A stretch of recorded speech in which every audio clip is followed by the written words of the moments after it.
Itu.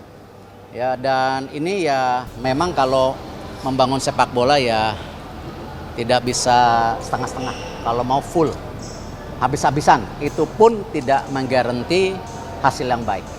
Apalagi kalau kita malas-malesan gitu. Jadi saya tetap senang dengan dukungan pemerintah, dan kemarin juga alhamdulillah Pak Prabowo ketemu Presiden FIFA, punya komitmen yang sama. Ketika Pak Jokowi membangun tim sepak bola, Pak Prabowo juga ingin memastikan ini berkelanjutan. Dan ini agak terkejut juga ketika PSSI dalam rapat kemarin dan sudah dikonfirmasi oleh Ketua BTN, Badan Tim Nasional, Pak Sumarji, yang juga manajer ditunjuk untuk tim senior, bahwa STY ini diminta untuk menangani lagi tim Piala AFF, ya, untuk yang dikirim adalah U23, ya. Saya pikir dia tetap akan fokus di timnas senior, ya, bukan untuk Piala AFF. Tapi ya ini sudah keputusan mungkin dalam rapat kemarin, dan rapat Exco dihadiri juga Pak Ketua Umum PSSI Pak Erick Thohir, bahwa perlu untuk STY menangani tim U23 kita yang akan dikirim di Piala AFF. Makanya tidak dibebankan target apapun, kalaupun bisa masuk final dan juara itu sebagai bonus. Nah, kita berada di grup B, ya. Ada Vietnam, ada Laos, ada Filipina, ada Myanmar. Ya, nah, Vietnam seakan menjadi langganan untuk bertemu dengan kita. Dan mereka saat ini ya pasti akan mewaspadai terus. Ya, ketar-ketir juga menghadapi ini. Karena mereka tidak pernah menang dalam sepanjang tahun 2024 menghadapi timnas Indonesia. Ya, diawali di timnas senior di Qatar, kita satu grup dengan mereka, kita bisa menang 1-0 di pra-Piala Dunia. Juga kita bisa menang 2 kali, ya, di Jakarta 1-0 dan di tempat mereka di Hanoi kita bisa menang dengan 3 gol, dan mereka tidak mampu mencetak gol dalam 3 pertemuan terakhir dengan timnas Indonesia yang dipegang oleh Sintayong. Maka itu saya harapkan nanti sebelum babak kualifikasi untuk ke Piala Asia U20 ada juga pertandingan-pertandingan uji coba lawan tim yang kuat. Kita lihat lagi bagaimana progres dari Jan Schraven. Tapi pada intinya yang ingin saya mengatakan, ini adalah pemain yang spesial. Pemain yang sangat spesial yang perlu kita jaga. Ya, dan saya senang dengan apa yang dikatakan oleh Jan Schraven, bahwa dia agak puas, ya, atau belum puas dengan keberhasilan membawa Indonesia menjadi juara di Piala AFF U19, tapi dia ingin membawa timnas Indonesia U19 lolos ke Piala Asia dan kemudian ke Piala Dunia. Nah, mindset seperti inilah yang kita perlukan dari para pemain kita. Jadi jangan pernah puas. Ya, teruslah meraih cita-cita setinggi mungkin. Bermimpilah sebesar mungkin, tapi dengan mata terbuka. Ya, mimpi kita boleh besar, tapi dengan mata terbuka, bos. Karena kan para pemain ini harus berjuang di atas lapangan. Jadi jangan cuma karena sudah juara Piala AFF U19, wah kemudian puas. Ya kan, udah menganggap dirinya hebat. Enggak, Jan Schraven enggak seperti itu. Dia sudah mengatakan itu ke media. Bahwa dia belum puas, dia ingin lebih tinggi lagi pencapaiannya. Nah, inilah pemain yang kita perlukan. Ya bisa juga nanti Sintang memanggil dia ke timnas senior, tapi apakah bisa nanti dia menangani pressure? Lawannya langsung tim seperti Arab Saudi loh, gak gampang loh. Iya kan? Jadi jangan sampai juga kita memberikan dia tekanan tambahan. Ya kalau mau dipanggil mungkin boleh untuk mengikuti latihan, coba merasakan bagaimana berada di timnas senior, melihat rekan-rekan yang lain main, coba untuk mengenal karakter permainan dari rekan-rekan yang lain. Dan saya suka pemain ini humble banget. Ya kan? Pemain ini rendah hati banget. Ya, dan saya yakin ya bahwa pemain ini akan menjadi pemain yang hebat bagi timnas Indonesia. Jujur saya mengatakan ini teman-teman. Kenapa? Karena pemain ini bermain dengan hati. Ya kalau lo siap main sosmed, ya lo harus siap terima. Harus siap gitu. terima, betul. Kan kalau lo buktikan di lapangan lah, itu aja kan. Maksudnya lo mau diserang kayak apa, ya lo lakukan pembuktiannya di lapangan. Itu kan pemain ya idealnya harus begitu. Ya. Pasti akan ada yang nyerang lo lah. Lo sejago apa, lo setenar apa, lo secakep apa, ada aja pasti yang negatifnya yang diserang ke lo gitu kan. Iya. Tapi by the time lo udah jadi pemain timnas, labelnya ya lo harus siap gitu. Lu punya rakyat Indonesia. Iya, lo udah menjadi bagian dari satu negara, dan kalau lo baper terhadap something yang ada di sosmed, ya berarti ya lo nggak siap main sosmed. Mendingan nggak usah main sosmed. Lo fokus di itu lo, dan lo akan buktikan gitu. Itu aja lebih enak kan. Lo menjawab dengan prestasi, lo menjawab dengan kontribusi gitu. Dan gue ini sih, gue melihat dari Indra Syafrinya ini sebuah pesan yang bagus banget ke dia, karena ngerasa yang di stadion itu berbeda banget sama yang terjadi di sosmed. Kalau mau dukung timnas ya kayak yang di stadion ini, dia nggak ngerasa ada perbedaan segala macam. Ini kayak di stadion semua nyanyiin dari menit 1 sampai menit 90. Siapa sih nggak punya haters, gue tanya. Tambah Pasti. tinggi haters lu tambah banyak, termasuk gue. Gua nggak anggap 18 itu bocah, Des. Itulah bedanya mungkin. Gua anggap mereka itu udah dewasa. Loh, kalau kita lihat pemain-pemain di luar kan 18-19 sudah 17-18 sudah jadi pemain inti. Iya, Lamine Yamal. Bukan hanya Lamine Yamal, Iya. Lamine Yamal itu exception lah. Iya, Tapi banyak sekali pemain yang di usia muda udah masuk ke tim inti, di mana pressure-nya tiap minggu harus perform. Sekali nggak perform dihantam habis. Iya kan? Jadi untuk gue ini bukan boy lagi, tapi udah man. Dan mereka menunjukkan juga mentalnya luar biasa. Yang gue pertanyakan, di kandang mental lu luar biasa, di luar nggak tahu. Semoga sama kayak di kandang. Tapi kan kita nggak ada yang tahu. Iya. Iya kan? Tapi kan masih ada waktu. Sebenarnya bukan Coach Indra sih bisa memotivasi, tapi kembali ke pemainnya sendiri. Karena mental itu nggak bisa dirubah dalam setahun, 2 tahun, 3 tahun. Iya, apalagi Itu kan benar-benar dari kecil dididik. Sebelum lebih lanjut, jangan lupa tekan tombol jempolnya, sebagai tanda bahwa kalian cinta Timnas Indonesia.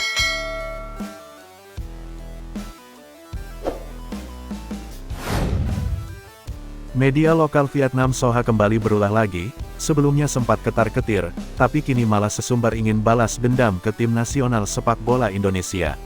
Sesumbar yang dikeluarkan juga bukan main-main, Nguyen Ches ingin balas dendam kepada timnas Indonesia dalam gelaran AFF U23 2024 mendatang. Soha juga berpendapat bahwa pasukan Shin Tae-yong jika tak menggunakan skuad inti, tentunya pasti bisa dikalahkan oleh sang rival abadi ini, makanya rasa dendam kian memuncak. Skuad inti atau yang utama, sekarang lebih difokuskan untuk gelaran round 3 kualifikasi Piala Dunia 2026 mendatang, sementara untuk yang U23 menggunakan tim lapis kedua saja. Indonesia bagus mainnya di tim senior, tapi skuad Vietnam punya peluang lebih besar untuk balas dendam lewat turnamen AFF. Tunggu dan lihat saja nanti. Tulis media Soha. Dari pernyataan tersebut memberi isyarat bahwa memang Nguyen Ches benar-benar ingin membalas kekalahan atas skuad Garuda dalam tiap pertandingan. Sebelumnya skuad yang nama ibu kotanya Hanoi ini pernah dibantai oleh pasukan STY pada putaran kedua kualifikasi Pildun, total agregat 4-0 dalam 2 pertandingan, rival abadi ini dicukur abis. Sewaktu pada ajang kejuaraan U16 saja, skuad negeri sosialis Asia ini juga ditekuk sampai dengan kekalahan 5-0 oleh pasukan Nova Arianto. Atas kekalahan di tiap kelompok umur, baik junior maupun senior, hal ini menciptakan spiral iri hati bagi pasukan Vietnam atas keunggulan Indonesia. Makanya pasukan Kim Sang-sik ini ingin tampil all out untuk mengalahkan pasukan Shin Tae-yong pada gelaran AFF U23 2024, imbas melihat peluang skuad STY yang hanya pakai lapis 2 saja. Namun, jika didasari balas dendam, kemungkinan kekalahan juga terbuka lebar bagi skuad Nguyen Ches, karena jika fokus kepada bahan bakar seperti amarah, maka bisa berujung kepada hilang arah. Mungkin juga agenda balas dendam Vietnam bisa berujung pada blunder jika hanya fokus kepada satu titik saja, tapi patut ditunggu juga bagaimana nanti skuad sosialis ini mencanangkan agendanya. Indonesia dipastikan menggunakan skuad yang masih muda U23 untuk mengikuti kejuaraan Piala AFF 2024 dan ini menjadi peluang besar bagi kami, tulis media Soha. Walaupun menggunakan pasukan muda dan lapis 2 saja, bukan berarti skuad STY saat gelaran AFF tidak bisa dipandang sebelah mata, termasuk peringatan juga buat Vietnam. Bisa jadi beberapa pemain yang pernah produktif sewaktu di gelaran AFC U23 di Qatar lalu kemungkinan besar kembali diturunkan pada kejuaraan Piala Asia Tenggara mendatang.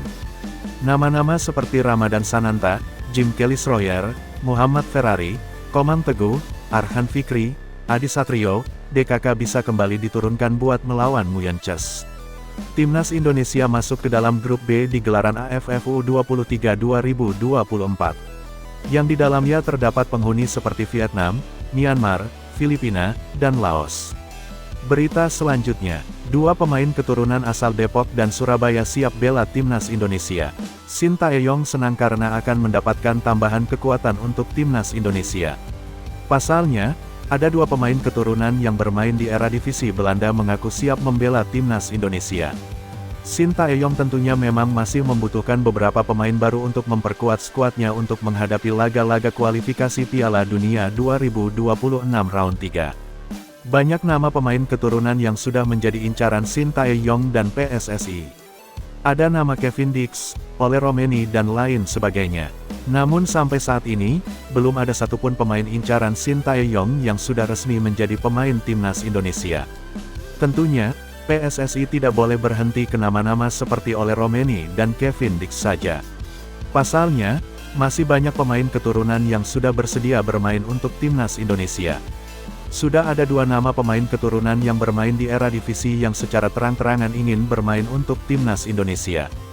Selain bermain di liga teratas Belanda, dua pemain tersebut juga masih berusia sangat muda dan memiliki masa depan yang cerah. Mereka adalah Tristan Senghuisen, pemain keturunan asal Surabaya yang saat bermain di Fortuna Sittard yang saat ini berusia 20 tahun. Ada juga Miliano Jonathans, keturunan Depok yang juga berumur 20 tahun dan saat ini bermain di Vitesse Arnhem. Tristan Senghuisen bermain di posisi gelandang serang seperti Tom Haye. Pemain ini bisa menjadi backup dan suksesor Tom Haye untuk mengawal lini tengah timnas Indonesia. Sedangkan, Miliano Jonathans berposisi sebagai sayap kiri. Dia bisa menjadi pesaing sempurna Ragnar Oratmangun di timnas Indonesia. Dua pemain keturunan tersebut ternyata memiliki harapan untuk bisa bermain di timnas Indonesia menyusul rekan-rekannya yang lain. Mereka masih menunggu panggilan dari PSSI dan Sintayong agar segera bisa membela timnas Indonesia. Atau memang dua pemain ini yang dimaksud oleh Exco PSSI, Arya Sinulinga, sebagai dua pemain yang sedang diproses naturalisasi oleh PSSI. Pemain-pemain ini ada darah kitanya gitu loh. Ada darah kitanya. Dan ini juga pemain yang mohon maaf nih, berinvestasi di dirinya sendiri tanpa kami mengeluarkan biaya apapun, pemerintah PSSI. Mereka mau, itu kan luar biasa dong. Kita sebagai pemerintah PSSI wajib berinvestasi untuk generasi muda.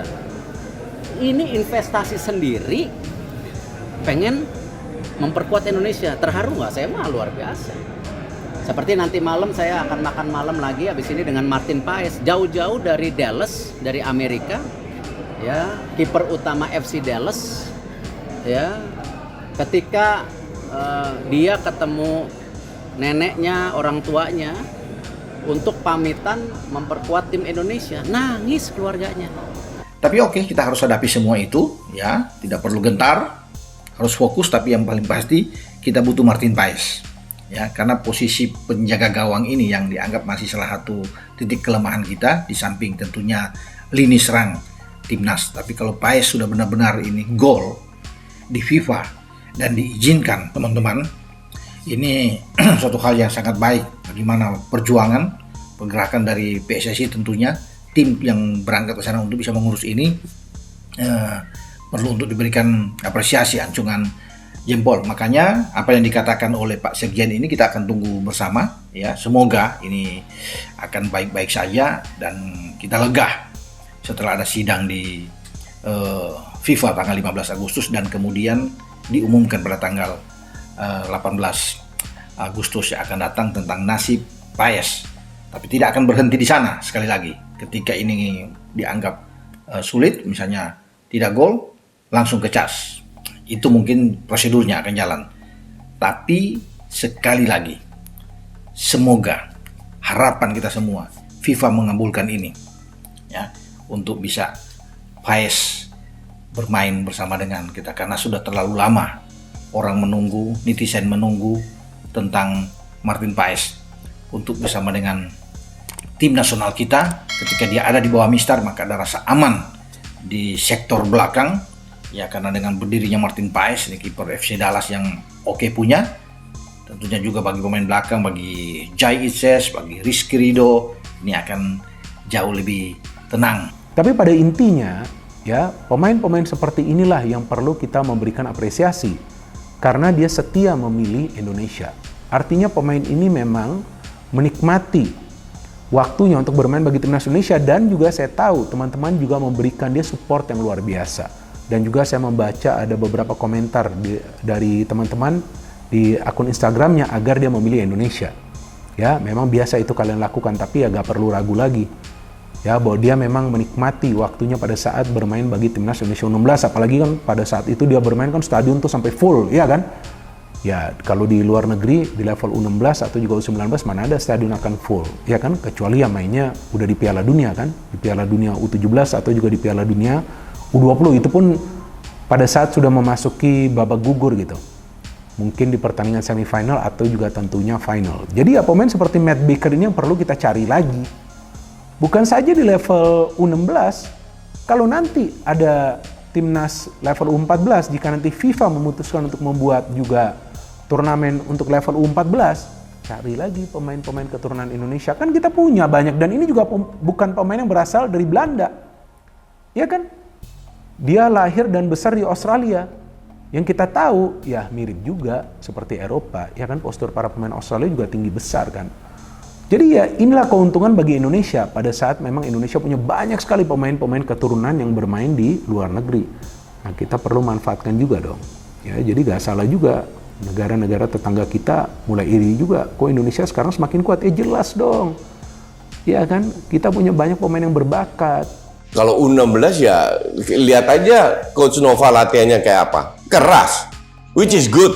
Nanti ke U19-nya udah siap gitu ya? Enggak juga, enggak bisa, ini bukan matematika. Jadi gimana? Bukan 16 oke 19, enggak. Karena kita nggak tahu antara 16 sampai 19 dia besar dalam lingkungan seperti apa.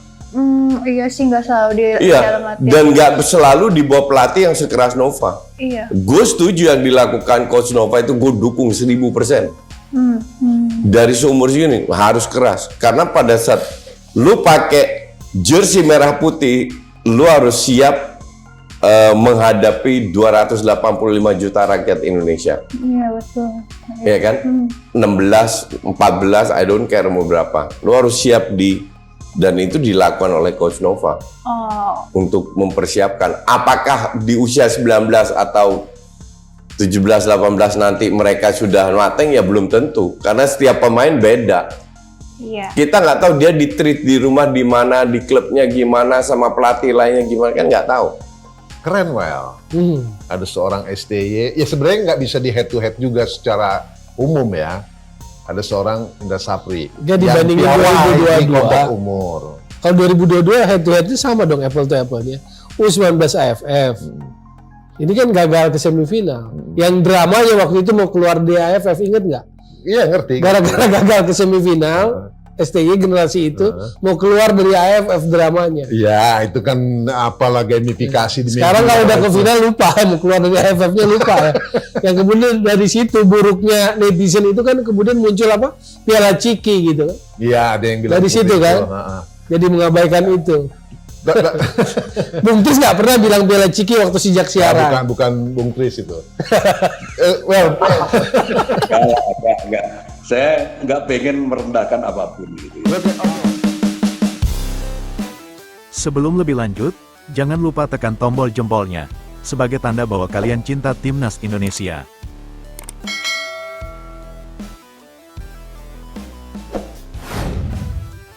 Marten Paes akan menjadi kado istimewa dari FIFA kepada Indonesia. Indonesia merayakan HATRI ke-79 pada tanggal 17 Agustus tahun 2024. Pengadilan Arbitrase CAS FIFA menjadwalkan sidang penyelesaian administrasi Marten Paes pada tanggal 15 Agustus tahun 2024. Pengumuman penyelesaian administrasi Marten Paes pada tanggal 18 Agustus tahun 2024. Kabar terbaru perkembangan Marten Paes ini disampaikan langsung Sekjen PSSI Yunus Nusi. Sekjen PSSI Yunus Nusi mengetahui perkembangan tim PSSI melakukan gugatan kepada Pengadilan Arbitrase CAS FIFA. FIFA beri kado Marten Paes, HATRI ke-79, kiper andalan Indonesia, kualifikasi Piala Dunia 2026. Seperti diketahui, Marten Paes terhalang gabung timnas Indonesia gara-gara melebihi umur menurut peraturan FIFA. Maarten Paes pernah memperkuat timnas Belanda. Maarten Paes sudah menjadi warga negara Indonesia. Pelatih Indonesia Sintayong berharap Maarten Paes dapat gabung timnas Indonesia. Maarten Paes akan menjadi kiper andalan Indonesia menghadapi ronde 3 kualifikasi Piala Dunia 2026. Prosesnya memang begitu. Jika gagal di FIFA baru kita banding ke CAS. Tapi kita berharap sudah akan selesai di FIFA, tutup Bung Ropan. Sekretaris Jenderal PSSI, Yunus Nusi membenarkan FIFA akan mengumumkan status Maarten Paes pada tanggal 18 Agustus mendatang, atau tepat sehari setelah Indonesia merayakan Hari Kemerdekaan RI. Tanggal 15 Agustus sidang. Tanggal 18 pengumuman. Insya Allah kita akan berusaha memenangkan itu, kata dia. Pada Juni lalu, Ketua Umum PSSI Erick Thohir mengakui pihaknya membutuhkan waktu cukup lama untuk bisa menyelesaikan proses administrasi di FIFA. Sudah angkat sumpah jadi WNI, tapi proses administrasi di FIFA masih berjalan panjang, kata Erick Thohir di sela membuka turnamen usia dini Bali 7S di Bali United Training Center, Kabupaten Gianyar, Bali, Sabtu, tanggal 22 Juni tahun 2024. PSSI, lanjut dia, masih terus berusaha membawa penjaga gawang FC Dallas di Liga Amerika Serikat itu untuk segera membela tim Merah Putih. Meski begitu, Menteri BUMN tersebut mengakui ada tantangan meski tanpa menyebutkan spesifik tantangan tersebut. Tentu ada tantangan, saya rasa tidak semua negara ingin Indonesia majukan. Jadi itu kami dorong, katanya seperti dikutip solopos.com dari Antara. Maarten Paes, pemain kelahiran Nijmegen, Belanda pada tanggal 14 Mei tahun 1998 itu harus memenuhi sejumlah syarat agar dapat tampil membela Merah Putih, salah satunya menunggu hasil sidang di Pengadilan Arbitrase Olahraga CAS. Pasalnya, pria dengan tinggi 189 cm itu pernah membela timnas Belanda U21 pada Piala Eropa U21 tahun 2021 saat ia berumur 22 tahun. Paes mengakui dirinya tidak memiliki daerah Indonesia. Namun kakek dan neneknya menikah dan hidup lama di Pare, Kediri, Jawa Timur. Karena itulah ia berambisi memperkuat negara tempat kakek dan neneknya tinggal. Dia merupakan pemain naturalisasi rekomendasi pelatih timnas Indonesia, Sintayong untuk memperkuat skuad Garuda. Paes ditargetkan dapat membela timnas Indonesia salah satunya untuk kualifikasi Piala Dunia 2026. Para penggemar di Indonesia sangat luar biasa. Mereka orang-orang paling loyal yang saya tahu, dan mereka orang-orang yang penuh dengan semangat. Bisa dilihat, di Piala Asia U23 saat ini, bagaimana mereka memberikan dukungan kepada timnas, bahkan hingga di luar stadion, kata Maarten Paes melalui laman PSSI. Park Hang-seo bela STY, dukung Indonesia, marahi China Vietnam, kualifikasi Piala Dunia 2026. Pelatih Vietnam Park Hang-seo marahi China Vietnam. Hentikan menggunjing Indonesia. Park Hang-seo dukung STY memajukan sepak bola Indonesia. China Vietnam kalau mau bersaing secara sehat. Biarkan Indonesia maju dengan caranya sendiri. Park Hang-seo marahi China Vietnam terus menggunjing Indonesia. Park Hang-seo meminta China Vietnam kalau memang hebat buktikan mengalahkan Indonesia di lapangan sepak bola. Park Hang-seo melihat kasihan Sintayong yang membangun sepak bola Indonesia mendapatkan kritikan. Park Hang-seo bela STY, dukung Indonesia, marahi China Vietnam, kualifikasi Piala Dunia 2026. Sintayong dan Park Hang-seo adalah pelatih berasal dari Korea Selatan. Keduanya mantan pemain sepak bola Korea Selatan yang saat ini menjadi pelatih. Sintayong menjadi pelatih Indonesia. Park Hang-seo menjadi pelatih Vietnam. Park Hang-seo gagal membawa Vietnam menuju kualifikasi Piala Dunia 2026. Sintayong berhasil membawa Indonesia menuju kualifikasi Piala Dunia 2026. Ketua PSSI Erick Thohir menegaskan Indonesia menjadi ancaman seluruh tim grup C kualifikasi Piala Dunia 2026. Timnas Indonesia bukan anak bawang, dulu bisa jadi Indonesia anak bawang. Indonesia tergabung grup C bersama Jepang, Arab Saudi, Australia, Bahrain, dan China. Erick Thohir menegaskan Indonesia siap memberikan kejutan kepada tim grup C kualifikasi Piala Dunia 2026. Jawaban Erick Thohir grup meremehkan Indonesia pada kualifikasi Piala Dunia 2026. Erick Thohir meminta pelatih Indonesia Sintayong dan pemain Indonesia bermain maksimal menghadapi kualifikasi Piala Dunia 2026. Ketua PSSI Erick Thohir bakal membuat China menyerah lawan Indonesia. Kalau China berani mempermainkan Indonesia, Erick Thohir siapkan Stadion Papua kepada China. China pasti menyerah lawan Indonesia. Jarak tempuh China ke Papua memakan waktu selama 19 jam lebih, waktu panjang yang melelahkan bagi pemain China. Debut China vs Indonesia dimulai November tahun 2024 pertandingan kualifikasi Piala Dunia 2026.